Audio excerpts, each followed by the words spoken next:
Congresswoman, it's good to see you. As I said, we're less than a week away from that government shutdown deadline. What are the Democrats going to do? Listen, the Democrats are united as it relates to the American people. I want to be clear that this really is not partisan. I know that it looks very partisan, but at the end of the day, we know that the cuts that the Republicans are proposing, that these cuts are not only going to impact Democrats and independents, but Republicans as well. In fact, we know that the Republicans have decided that they don't want to answer to their constituents. They put out official guidance saying, do not go home and do town halls. And so right now, the Democrats are carrying the load for not only our constituency, but for theirs too, because clearly they don't have the answers for their constituents, which the honest to goodness truth is that they don't answer to their constituents. They only have decided that they're going to answer to Elon Musk and Donald Trump. So this week, we saw the great Congressman Al Green stand up during Trump's joint address to Congress. And he ended up being censured by not only your Republican colleagues, but also 10 of your fellow Democrats. I got to ask, what was there to gain from Democrats siding with Republicans on this issue? I have no idea. You did not see my photo there. So you know that I absolutely stood with the amazing Texan that I currently serve with. Listen, here's the reality for me. I don't think that really anyone should have decided that they should supplant their own judgment on an 80-year-old black man, especially as we are coming up on, or actually even today, the celebration of Bloody Sunday, or the commemoration, I should say, of Bloody Sunday. It wasn't a celebration for sure. And, you know, this is someone who lived through the civil rights era and saw the dogs and saw the hoses and saw the police bludgeon and bloody people. And so he understands history in a little bit of a different way than probably anybody else or most other people sitting in that chamber. And so to decide that we were going to cast judgment on what he was feeling as the president decided to get up there and lie, as we know he always does, and say that he had a mandate. We know that he did not run on this idea of cutting out Medicaid or cutting Social Security. In fact, every time we said it, the Republicans said that we were lying. Every time we said that they were looking to Project 2025, they said we were lying. And now we know that the liar in chief did exactly what he's always done, which is lied. And for whatever reason, the American people did not trust us when we told them exactly what was going to happen. So, you know, I voted, obviously, not to do this to Al Green, not to mention, as we sat there, one of the things that no one is talking about is that Marjorie Taylor Greene was not, she was violating House rules as well.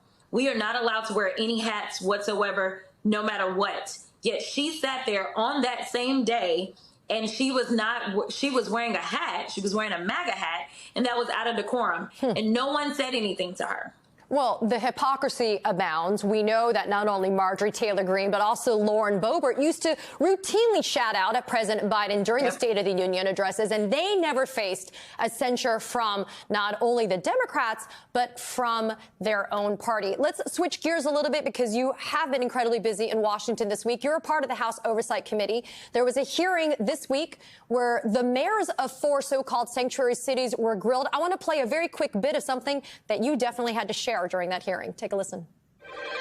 Have any of you been made aware of any immigrant that has had 34 felony convictions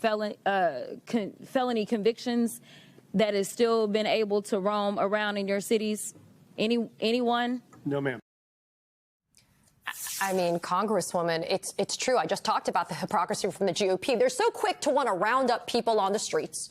They don't really even bother to care, you know, if they look brown or black or whatever, it's okay. But in this instance, you do have a 34 felony convicted felon that lives in the Oval Office. If they need the address, I'm happy to give it to them. But what is going on here in terms of trying to kind of exact some type of pressure and a pound of flesh out of these mayors?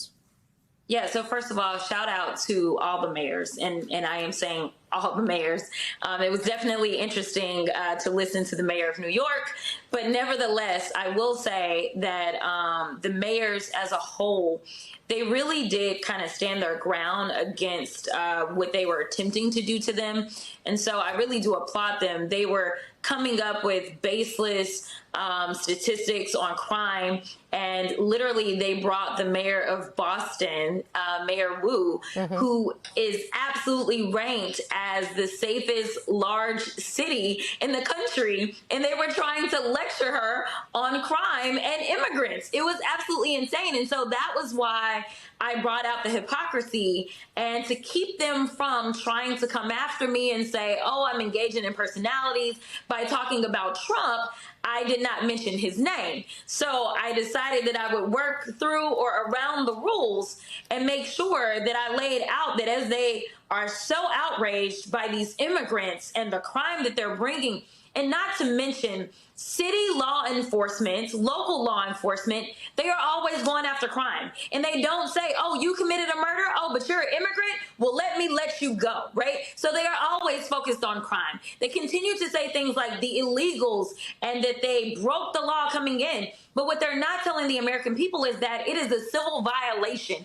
It is not a criminal violation to enter the country illegally. It's not a criminal. It's a crime. It's not a crime, which is why they're so frustrated, because they really want our local law enforcement to go out and round up people when they could be looking out for the murderers and the sexual abusers as well as the robbers. They want them to go and round people up on civil accusations. And so that's why I wanted to point out, don't give me this fake outrage about criminals roaming our streets when you guys stand 10 toes down for the biggest criminal that we have ever seen go into the White House. You know, I less than a minute, and Congresswoman, you always have a message and a strong one that you deliver. I got lots of people asking, what should we be doing? What should people be doing to be able to manage this kind of flooding of the zone by the Republicans through Trump of the confusion and the chaos? What should they be doing?